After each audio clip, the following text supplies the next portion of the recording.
Welcome to the video, ladies and gentlemen. Before we get right into it, I just wanted to say that I'm sorry for not posting in the past few weeks. I've had finals and a lot of work and preparation for all that, so I hope you can understand on that front.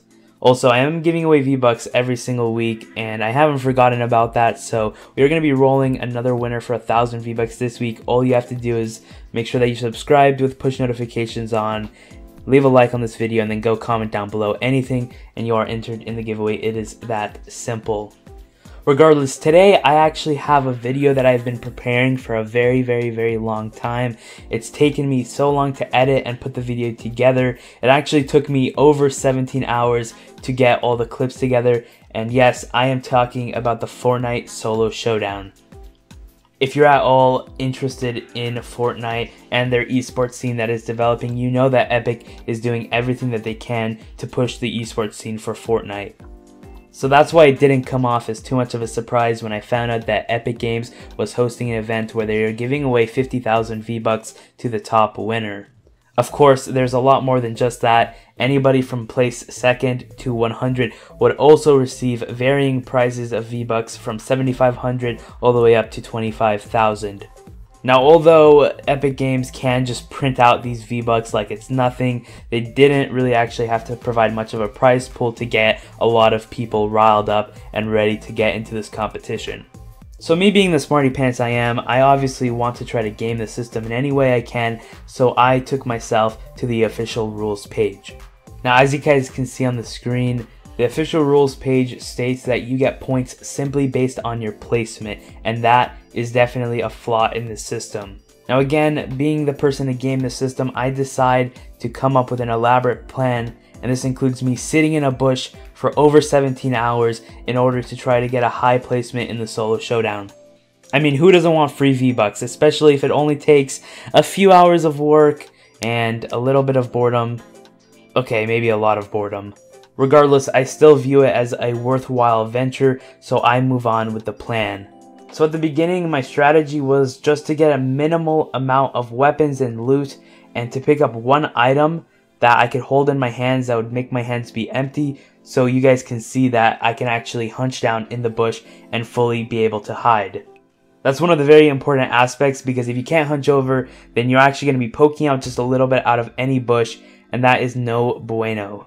So the main goal is to actually be able to get into a bush without anybody seeing me, and also to be able to move from bush to bush if I am out of the zone and need to run into the zone. Originally, I thought the objective was fairly easy and straightforward, but I'm going to quickly come to find that this is not the case. Now, of course, I don't have the time to break down every single game and my thought process through it all, but I'm going to show you guys the rundown of the first few games and how my strategy began to develop after the first about 5 games.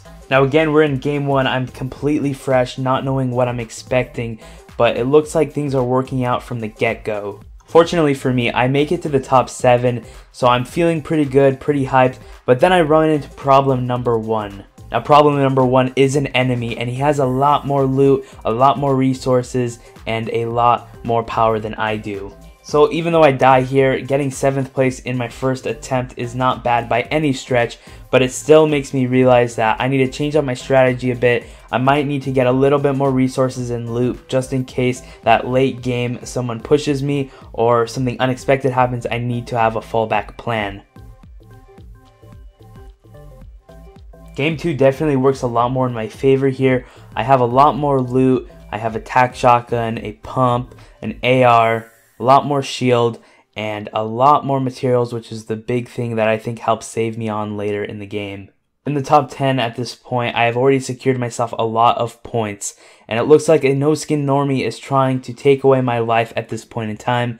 I am not really having too much of it, so it looks like it is going to be time for me to take him out.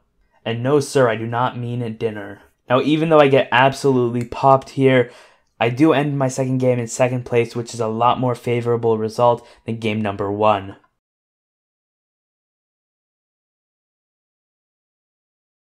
Now I'm going to skip past games 3 and 4 because really not a lot of action took place.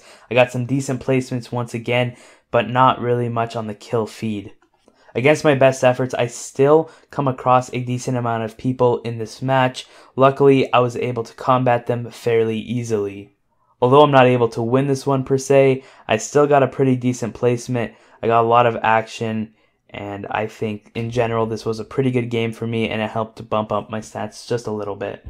Since I don't want to bore you guys with all of the games, I will just show you a recap that pretty much encompasses the rest of my games.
That shit should have been there.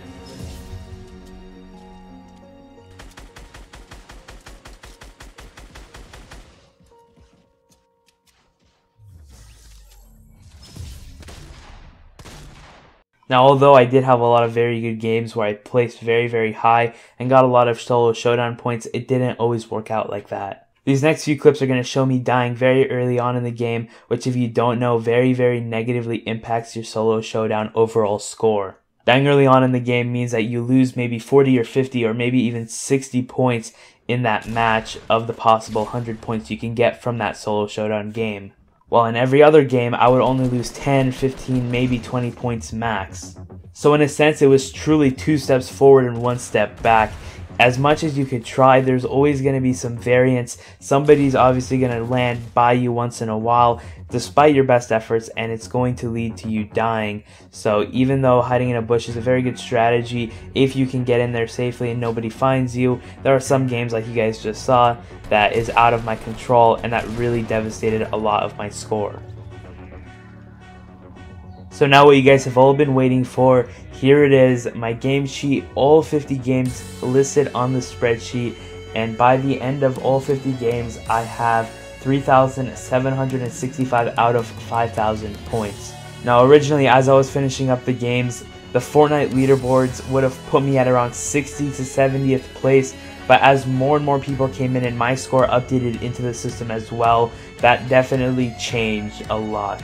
As the competition was wrapping up, I was sitting at around 960th place, which out of millions of people in the pool, I'm going to take as a success. I know that being well over 900th place doesn't seem too impressive right off the bat, but again, remember the pool of people were up into the millions. A lot of people were playing this game mode, and there was a very short amount of time to do so.